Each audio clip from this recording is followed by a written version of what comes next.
Hoje, portanto, como eu já falei, nós vamos começar refletindo sobre o Cântico de Maria. E o Cântico de Maria está em Lucas, capítulo 1, do verso 46 até o 56. Abra sua Bíblia comigo, em Lucas 1, 46 a 56. Se você percebe alguém sem Bíblia, você pode compartilhar sua Bíblia com essa pessoa, para que todos nós possamos acompanhar a leitura do texto. Amém? Lucas 1, do 46 ao 56. Todos encontraram? Amém? O texto diz assim: Então disse Maria: Minha alma engrandece ao Senhor, e o meu espírito se alegra em Deus, o meu Salvador, pois atentou para a humildade da sua serva, e de agora em diante todas as gerações me chamarão bem-aventurada, pois o poderoso fez grandes coisas em meu favor. Santo é o seu nome. A sua misericórdia estende-se aos que o temem de geração em geração. Ele realizou poderosos feitos com o seu braço, dispersou os que são soberbos no mais íntimo do coração, derrubou governantes dos seus tronos, mas exaltou os humildes. Encheu de coisas boas os famintos, mas despediu de mãos vazias os ricos. Ajudou a seu servo Israel, lembrando-se da sua misericórdia para com Abraão e os seus descendentes para sempre, como dissera aos seus antepassados. Maria ficou com Isabel cerca de 3 meses e depois voltou para casa. Vamos orar mais uma vez? Oremos ao Senhor. Santo Deus e Pai, nós estamos diante da Tua palavra mais uma vez, gratos pelo Senhor ter nos dado essa oportunidade, esse privilégio na noite de hoje, e gratos também porque sabemos que o Senhor, sendo Deus vivo e verdadeiro, continua falando nos dias de hoje e há de falar conosco através dessa reflexão. Nós pedimos que a voz do Espírito Santo seja ouvida aqui nesse lugar, que o Senhor fale a Tua vontade, revele a Tua vontade a nós, e que possamos sair daqui sem dúvidas de que ouvimos de fato o Senhor falar conosco. Em nome de Jesus, amém, amém. Quando Maria entoou este cântico de louvor a Deus, esse cântico bem espontâneo de adoração ao nosso Deus, ela estava na casa de sua prima Isabel. Isabel estava grávida do 6º mês, daquele que foi anunciado já no Antigo Testamento como o precursor do Messias, o que viria no espírito de Elias e que iria aplainar os caminhos para a vinda do Senhor. Esse é João Batista. E quando Maria chega até Isabel, na casa de Isabel, diz o texto bíblico que João Batista, o bebezinho lá dentro da barriga de Isabel, se agita, como que se estivesse saudando o bebê que estava já no ventre de Maria, o nosso Senhor e Salvador Jesus Cristo. Há ali, de uma maneira bem inusitada, uma comunicação entre aqueles que seriam o que iria preparar o caminho do Senhor, João Batista, e o próprio Senhor Jesus Cristo, que estava no ventre de sua mãe. A gravidez de Maria, a gravidez de Jesus, aconteceu também de maneira miraculosa, como os irmãos muito bem o sabem.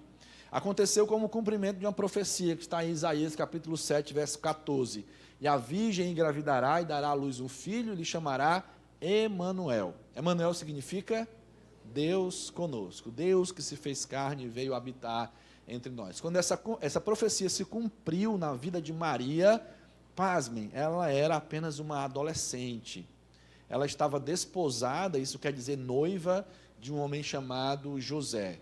E os noivados naquela época em Israel tinham a mesma seriedade de um casamento.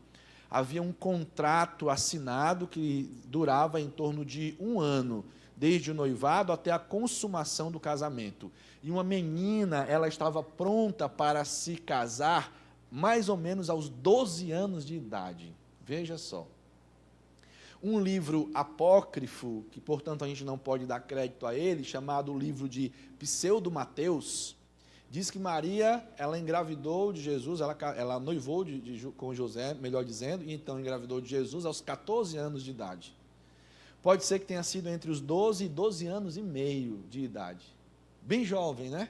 Uma adolescente ainda, que foi contemplada por Deus, vista por Deus, não somente na sua sinceridade, mas no seu desejo real de agradar o Senhor nosso Deus. Deus contemplou Maria e, pela sua graça, escolheu aquela menina, aquela adolescente, para uma missão muito sublime: trazer ao mundo o Salvador.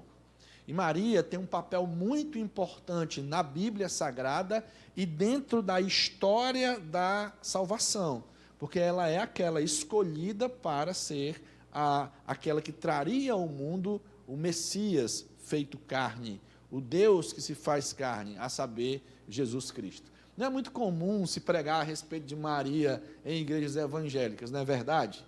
E eu acredito que a gente perde muito quando a gente deixa de olhar para a vida desta mulher que se dedicou completamente nas mãos de Deus para fazer a sua vontade. É claro que a Bíblia Sagrada, ela não nos autoriza a venerá-la ou a adorá-la. Claro que a sua participação na história da salvação não a coloca como corredentora, como co-salvadora da humanidade, como alguns querem dizer de maneira errônea. Claro que isso não tem base bíblica. Porém, desprezar a vida desta mulher é deixar de aprender muito sobre uma vida dedicada ao Senhor e que, mesmo em meio a muitos perigos, resolveu fazer a vontade de Deus. E que perigos eram esses? Maria poderia ser morta, porque ela não tinha ainda casado de fato com José. E aí ela apareceu grávida.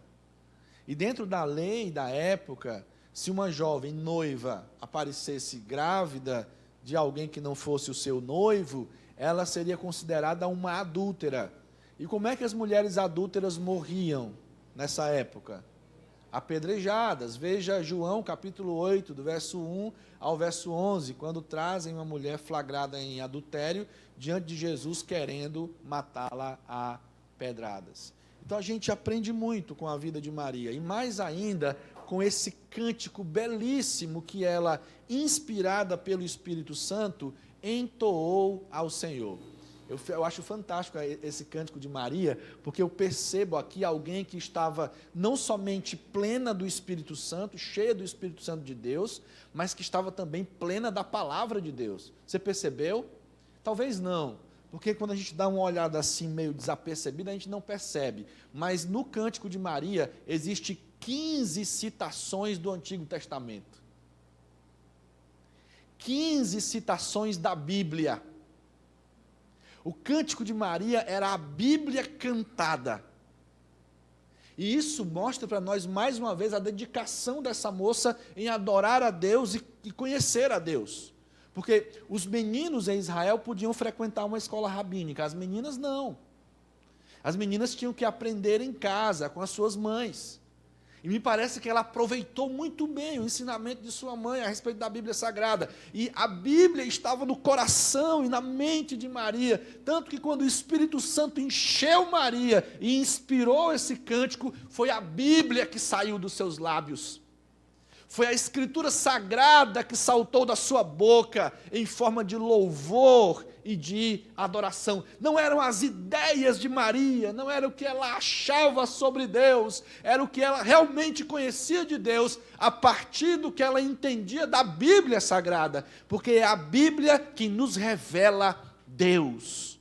Então a gente vê aqui uma jovem completamente embebecida naquela unção do Espírito Santo, completamente entregue diante do seu Deus e sendo usada pelo Espírito Santo para adorar esse Deus da maneira como Deus deveria ser adorado, da maneira como Deus deve ser adorado, de acordo com aquilo que Ele mesmo revelou de si através da Escritura Sagrada.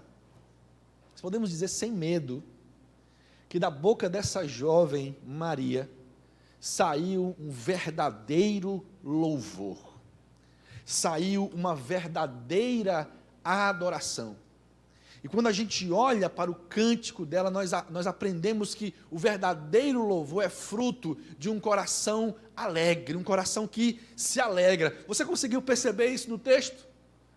Quando ela vai assim falando, eu tentei fazer a melhor leitura possível, para tentar passar para os irmãos a alegria que ela sentia naquela hora em poder estar adorando a Deus. A alegria que ela sentia em estar percebendo o que Deus estava fazendo com ela.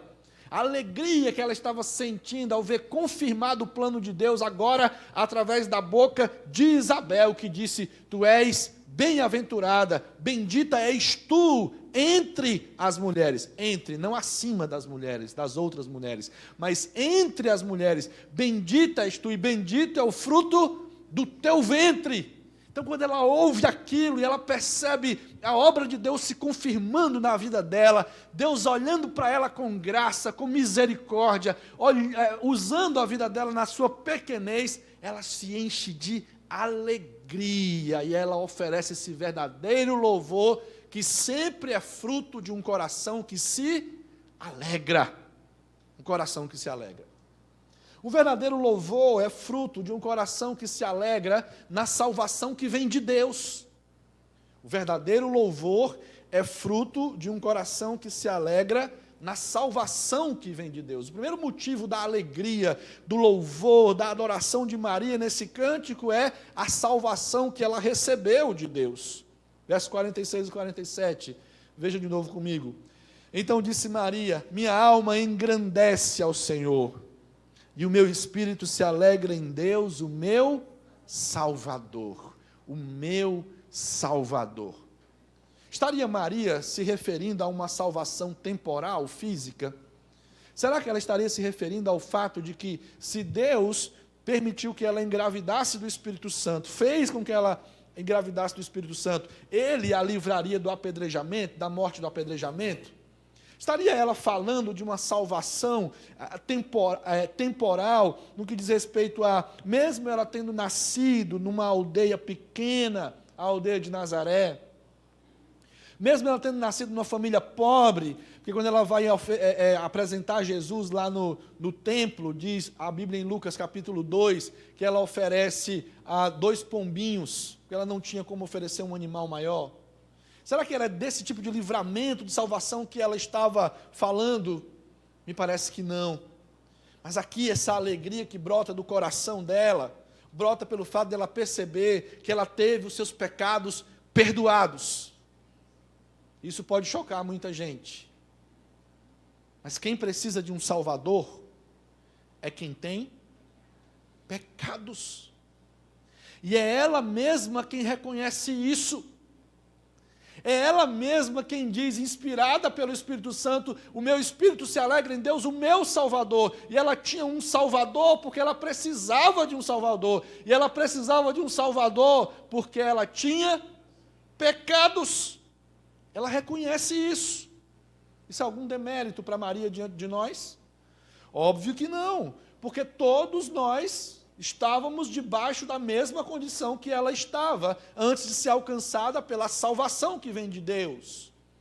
Diz a Bíblia, em Romanos 3, 23, todos pecaram. Todos quer dizer, todos quer dizer 100%. Todos quer dizer cada homem e cada mulher, inclusive Paulo, Pedro, João, Maria. Todos. A Bíblia só exime um ser humano de pecados. Hebreus capítulo 4, versículo 15, diz quem era esse ser humano. Não temos um sumo sacerdote que não possa se compadecer de nós. Pelo contrário, em tudo ele foi tentado, porém sem pecado. E ali o autor dos Hebreus, da carta aos Hebreus, se refere a Jesus Cristo, o nosso Senhor, que tendo sido feito verdadeiro homem, não pecou.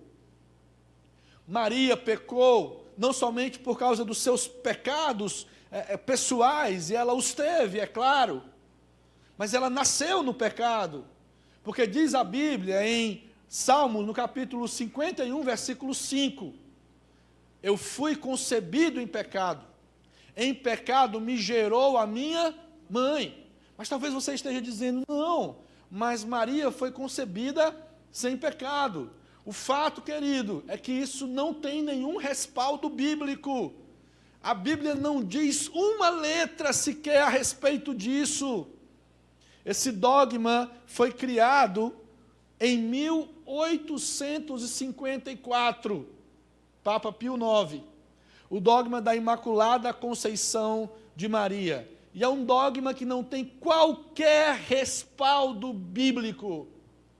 Nenhuma frase, nenhuma letra, nenhum indício de que ela realmente tenha sido concebida sem pecado.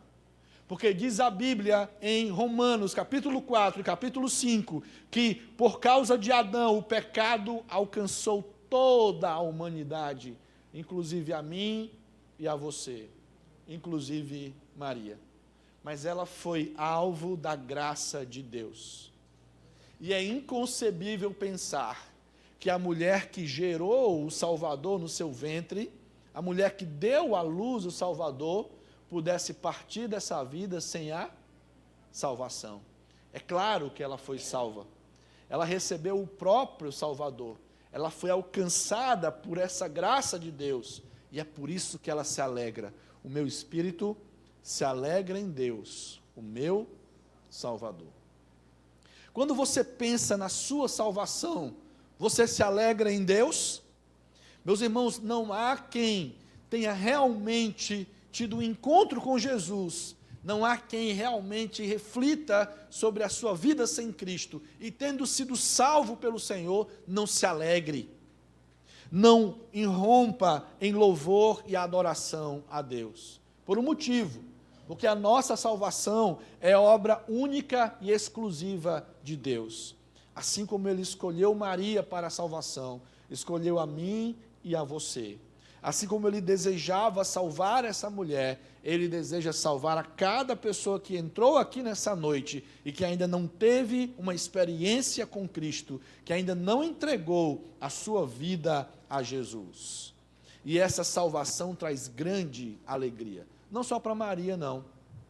Ainda no Salmo 51, que é o salmo que Davi escreve depois do seu pecado com Batseba, depois de ter sido confrontado pelo profeta Natã e ter reconhecido que tinha cometido pecado, ali naquele salmo ele diz assim: Senhor, não retire de mim o teu espírito e restitui-me a alegria da salvação, porque a salvação em Deus, a salvação que vem de Deus, traz para nós grande alegria, uma alegria que independe das circunstâncias, de sorte que aquele que crê em Deus, ainda que passe pelas maiores aflições nessa vida, tem lá no seu coração a alegria verdadeira que só pode experimentar aquele que recebe a salvação que vem de Deus, O verdadeiro louvor é fruto de um coração que se alegra, não somente com a salvação que vem de Deus, mas é fruto de um coração que se alegra no privilégio de poder servir a Deus. Maria foi salva para quê? Para servir a Deus. Ela foi escolhida para quê? Para servir a Deus. Veja o verso 48 e o verso 49 comigo novamente. Ela diz: pois atentou para a humildade da sua serva, e de agora em diante todas as gerações me chamarão bem-aventurada. A palavra bem-aventurado quer dizer feliz, mais que feliz. Ela mais uma vez fala da sua alegria em Deus. Pois o poderoso fez grandes coisas em meu favor, santo é o seu nome. E que grandes coisas Deus havia feito na vida de Maria. A escolheu, dando-lhe o Salvador e dando-lhe a salvação, como nós já vimos no primeiro ponto dessa mensagem. Mas a escolheu também para uma missão sublime: ser a mãe de Jesus, homem, a mãe do Salvador. Tanto é que ela diz aqui que todas as gerações iriam conhecê-la como bem-aventurada. E é assim que as pessoas conhecem Maria até os dias de hoje, sim ou não? Sim.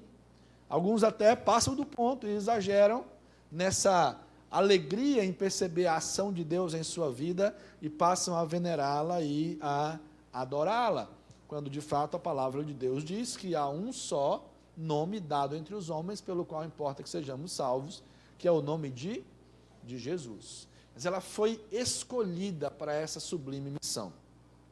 Não foi uma missão fácil. Ela correu o risco de ser morta a pedradas, e ela tinha nas mãos a grande responsabilidade de criar esse menino, de educar esse menino, até que ele começasse a sua missão pública. Mas nós vemos Maria com muito zelo cumprindo essa missão. Sim ou não? Quando Jesus tinha 8 dias de nascido, ela, junto com seu esposo José, leva o menino para o templo para ser apresentado. Quando Jesus tinha 12 anos de idade, mais ou menos, eles vão a Jerusalém, e ali o menino está no templo discutindo com os doutores da lei, e eles perdem um pouco a atenção dele, e o menino fica em Jerusalém, enquanto a caravana está voltando para Nazaré. Eles ficam aflitos, voltam em busca de Jesus, encontram Jesus no templo, e aquilo que Jesus fala faz Maria refletir ainda mais sobre a sublimidade da missão dela. Jesus diz para Maria: por que vocês estavam me procurando? Vocês não sabiam que eu deveria estar na casa do meu pai? Como quem diz, vocês não sabiam que foi para isso que eu vim?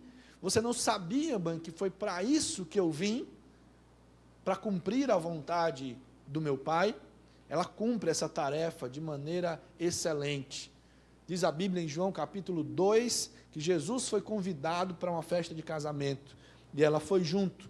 E quando surge então a oportunidade, ela diz: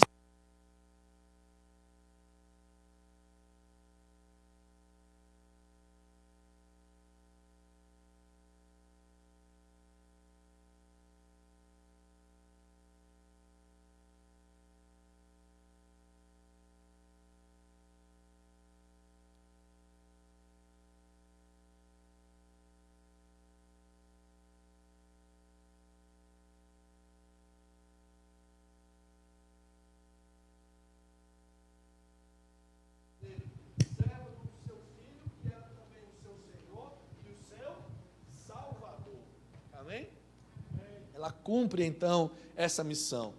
E que dor foi aquela que traspassou o coração de Maria quando ela viu Jesus sofrendo na cruz, no Calvário. Se por um lado ela sabia que aquilo era necessário para que a humanidade fosse salva, por outro lado o seu coração de mãe estava esmigalhado dentro do seu peito. Uma dor terrível, mas ela foi até o fim. E depois que Jesus ressuscita, ela continua servindo a Deus com fidelidade. Jesus ressuscita e vai para o lugar de onde tinha vindo. Ele é entronizado nos céus, ele está à direita de Deus Pai Todo-Poderoso. E onde está Maria em Atos capítulo 1? Numa casa reunida com os apóstolos de Jesus em oração. Continua firme nos caminhos do Senhor. Continua firme agora, assim como todos os outros discípulos, na missão de fazer discípulos para Cristo. Continua servindo a Deus por toda a sua vida, porque para ela, servir a Deus era esse grande privilégio. Ela ficava deslumbrada, ela está deslumbrada aqui nesse texto, com a possibilidade de ter sido escolhida por Deus. O fato de Deus ter escolhido ela para essa missão, faz ela dizer: Ele fez grandes coisas por mim. E porque Ele me escolheu para servi-lo, agora todas as gerações me chamarão de bem-aventurada. Querido irmão, por que você foi salvo por Deus? Por que Deus te deu a vida eterna em Cristo Jesus? Deus te deu a vida eterna em Cristo Jesus, e junto com a vida eterna, Ele te deu uma missão. Deus te salvou para que você o sirva. Por isso não faz sentido vivermos uma vida cristã sem servir a Deus. Quando nós recebemos a salvação de Deus e nos contentamos em participar de cultos e reuniões, não colocamos a nossa vida de fato à disposição de Deus para servi-lo como Ele deseja, nós estamos falhando no objetivo de Deus em ter nos salvado, nos resgatado. Deus te deu dons e talentos. E por mais difícil que possa ser servir ao Senhor, ou que você ache que é servir ao Senhor, assim como na vida de Maria, aquele que vive para servir ao Senhor é bem-aventurado, é mais do que feliz. Aquele que entrega os seus dons, os seus talentos, o seu tempo, os seus recursos para o serviço do Senhor, experimentará a mesma alegria que esta mulher experimentou, em entregar a sua vida de maneira completa para servir aquele que o salvou. O verdadeiro louvor vem de um coração que se alegra em poder servir a Deus, em poder entregar a Deus o melhor de si, para a honra e glória daquele que o salvou. Seguindo no texto, nós aprendemos ainda que o verdadeiro louvor é fruto de um coração que se alegra no poder soberano de Deus. O Deus que salvou Maria e o Deus que a escolheu para um serviço específico era e é um Deus todo-poderoso. É o Deus todo-poderoso. Não somente é todo-poderoso, mas também é soberano sobre tudo e sobre todos. Veja o versículo 50 ao 53 comigo, por favor. Ela diz: a sua misericórdia se estende aos que o temem de geração em geração. Ele realizou poderosos feitos com o seu braço. Dispersou os que são soberbos no mais íntimo do coração. Derrubou governantes dos seus tronos, mas exaltou os humildes. Encheu de coisas boas os famintos, mas despediu de mãos vazias os ricos. O que é que ela descreve aqui? Descreve um Deus todo-poderoso que faz o que Ele quer, que salva e garante a salvação, como ele diz no verso 50, suas misericórdias estendem-se aos que o temem de geração em geração. Aqueles que temem ao Senhor, que são alcançados por sua graça, que são salvos por Ele ser todo-poderoso, tem a garantia no seu poder e na sua graça de que estão salvos e permanecerão salvos. No verso 51, ela diz que esse Deus realizou grandes feitos, grandes maravilhas. E quão grande foi a maravilha que Deus operou ao fazer uma virgem engravidar. Você já viu isso? Uma virgem, uma menina que se dedicava ao Senhor, uma menina que procurava ter uma vida santa, engravidar do Espírito Santo, sem a semente humana, sem a semente do pecado. Que grande maravilha é o Deus Todo-Poderoso se fazer num embrião e habitar o ventre de uma menina simples, lá daquela simples vila de Israel, chamada Nazaré. O nascimento de Jesus foi algo extraordinário, cumprimento das profecias bíblicas. E esse Deus Todo-Poderoso continua agindo na vida do seu povo. Você crê nisso? Eu achei o amém um pouquinho fraco. Você crê nisso? Amém. Amém. Ele continua agindo no meio do seu povo. Ele não perdeu em poder. E ele não negociou a sua soberania. Tiago vai nos dizer isso na sua carta, no capítulo 1. Ele vai dizer que em Deus não há mudança, não há sombra de variação. Todas as boas dádivas vêm dele, do Pai das luzes. Ele continua abençoando o seu povo e, mais do que isso, continua controlando a história, da humanidade. Nada escapa do seu controle. Tudo o que acontece está debaixo da permissão de Deus, ou da ação ativa de Deus. Ela ilustra isso dizendo que ele derrubou governantes dos seus tronos e exaltou aqueles que eram humildes.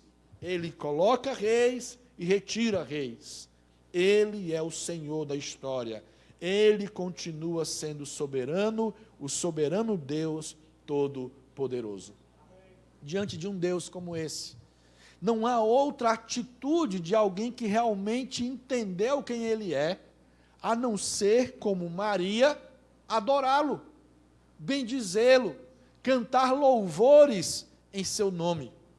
Por isso, continua me espantando quando muitas vezes em reuniões de adoração nós vemos crentes completamente dispersos da presença do Todo-Poderoso, sem perceber que o Deus que foi visto por Isaías no alto e sublime trono, rodeado de santos anjos que diziam: Santo, Santo, Santo, o Deus que foi visto por Isaías com a sua glória enchendo o templo, está aqui nesse lugar. Não dá para entender como nós podemos ficar tão dispersos diante da presença de um Deus todo-poderoso como esse, que se faz presente na adoração, pois Ele mesmo disse: onde estiverem 2 ou 3 reunidos em meu nome, ali eu estarei no meio deles. O verdadeiro louvor sai desse coração que se alegra na soberania de Deus, no poder de Deus, em saber que não há situação que Ele não possa mudar, não há barreira que Ele não possa quebrar, não há morto que Ele não possa ressuscitar, nem doença que Ele não possa curar, que nada acontece na minha vida sem a ação dEle, ou sem a permissão dEle, que eu não estou vivendo ao léu, que aquela música que foi cantada outrora não se aplica à minha vida. Não é o acaso quem vai me proteger, é o Deus Todo-Poderoso e Soberano que toma conta da minha vida e de cada detalhe da minha vida. Amém? Era isso que Maria estava dizendo.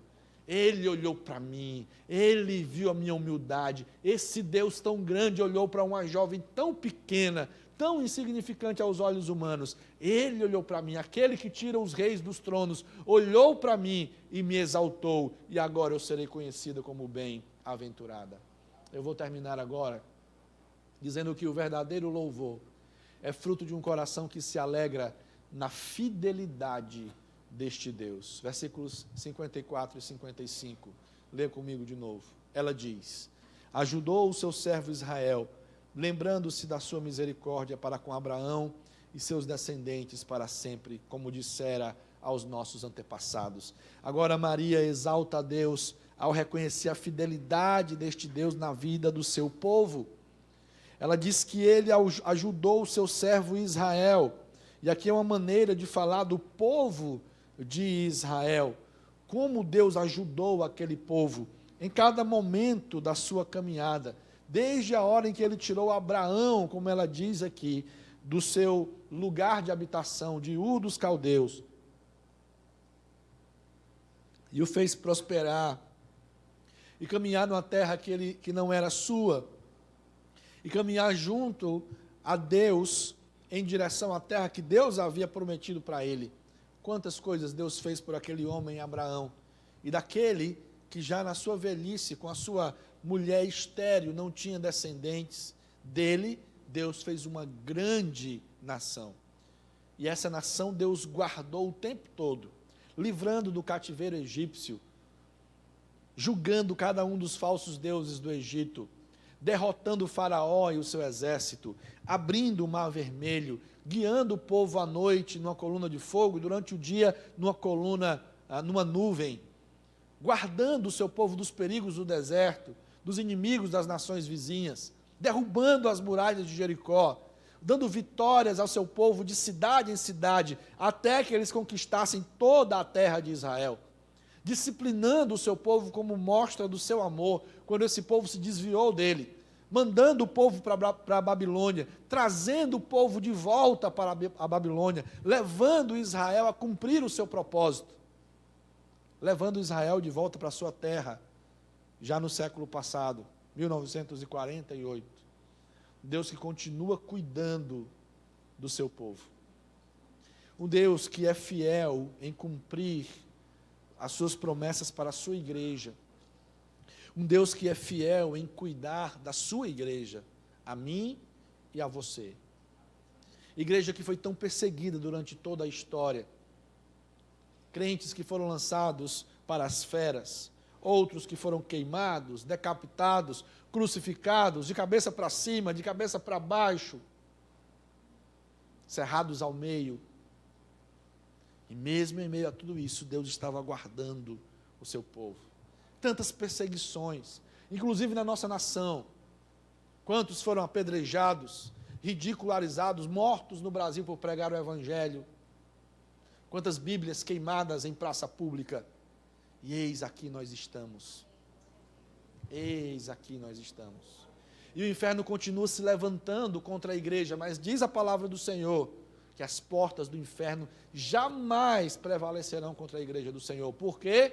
Porque Ele é fiel, e Ele cuida do seu povo, e Ele guarda o seu povo, e Ele continua usando o seu povo com fidelidade para cumprir os seus propósitos. Maria conseguiu enxergar tudo isso, e ela adorou a Deus por essa fidelidade de Deus. Deus é tão maravilhoso que mesmo na nossa infidelidade, Ele continua fiel. Você já imaginou, às vezes eu fico pensando, se Deus fosse me abençoar somente baseado naquilo que eu faço por Ele, rapaz, eu estava em maus lençóis. Talvez você também. Talvez todos nós aqui. Mas Ele é tão fiel que mesmo na nossa infidelidade, Ele continua nos guardando, nos guiando, nos protegendo, nos alimentando e usando as nossas vidas. Querido, você consegue olhar para um Deus fiel desses e não adorar o nome dEle com toda a força do seu ser? Maria simplesmente não conseguiu. Quando ela se viu envolvida por toda aquela bondade e graça de Deus, ela irrompeu em louvor. Minha alma engrandece ao Senhor. Meu espírito se alegra em Deus, o meu Salvador. A minha oração é que a sua alma engrandeça ao Senhor todos os dias da sua vida. Que você adore a Deus todos os dias da sua vida e daí por toda a eternidade, porque é isso que faremos na glória dos céus. Que seu espírito se alegre em Deus, o seu Salvador. Não dê ouvidos à voz do diabo quando ele diz: a sua vida para nada serve. Imagina você na pele de uma menina de 12 para 13 anos de idade, lá em Israel, aparecendo grávida, sem ter cometido pecado, sem ter feito, sem ter culpa na história e correndo o risco de morrer apedrejada. Quando o inimigo vier dizer que Deus te abandonou, lembre, Ele jamais abandona os seus, jamais abandona o seu povo. Se alegre, adore a Deus. Como Maria, cante um verdadeiro cântico de louvor a esse Deus maravilhoso. Amém? Vamos ficar de pé? Vamos orar ao Senhor.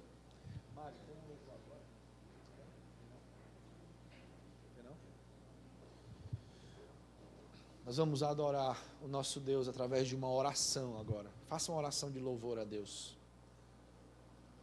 Maria não sentou para escrever esse cântico, não. Ela simplesmente se viu envolvida dessa alegria da presença de Deus e começou a falar e falar e falar e adorar a Deus. Faça isso nesse momento, em nome de Jesus. Baixe a sua cabeça agora.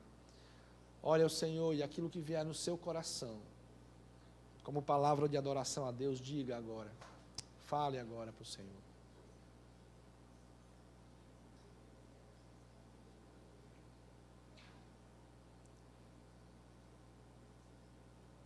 Ó Deus, nosso Pai, louvado seja o Teu nome para todo sempre. Tua igreja agora te adora, ó Deus, na beleza da Tua santidade. O nosso coração cheio de alegria adora o Senhor pela salvação que o Senhor operou em nossas vidas. O nosso coração cheio de alegria adora o Senhor nesse momento, porque o Senhor nos escolheu para servir a Ti, mesmo na nossa pequenez, na nossa insignificância. Nosso coração se alegra em Ti, ó Deus eterno, na Tua soberania e no Teu poder, porque sendo tão poderoso, o Senhor ainda olhou para nós, e com o Teu poder o Senhor continua fazendo maravilhas no meio do Teu povo. O nosso coração se alegra em Ti, ó Deus, pela Tua fidelidade, o Senhor jamais falha. Louvado seja o Teu nome para todo e todo sempre. Recebe o louvor e a adoração do Teu povo nessa noite, ó Deus, em nome de Jesus. Nos dá uma semana de paz na Tua presença, livra-nos do mal e nos ajuda a vivermos de acordo com a Tua vontade.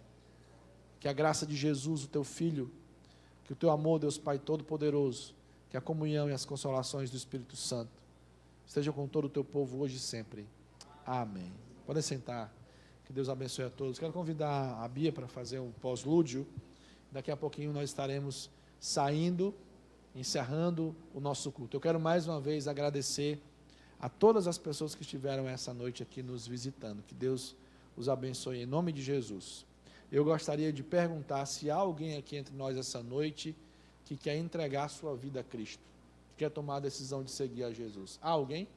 Se você quer hoje entregar a sua vida a Jesus, levante sua mão, onde você estiver, porque nós queremos orar com você. Há alguém? Alguém que veio com esse objetivo de tomar essa decisão ao lado de Cristo e confessar Jesus como Senhor e Salvador da sua vida? Amém. Nós vamos agora orar silenciosamente. Então você, enquanto a Bia está tocando, faz mais uma oração. Agradece a Deus por esse tempo aqui, enquanto estarei indo à porta para cumprimentar cada um de vocês. Que Deus abençoe a todos em nome de Jesus.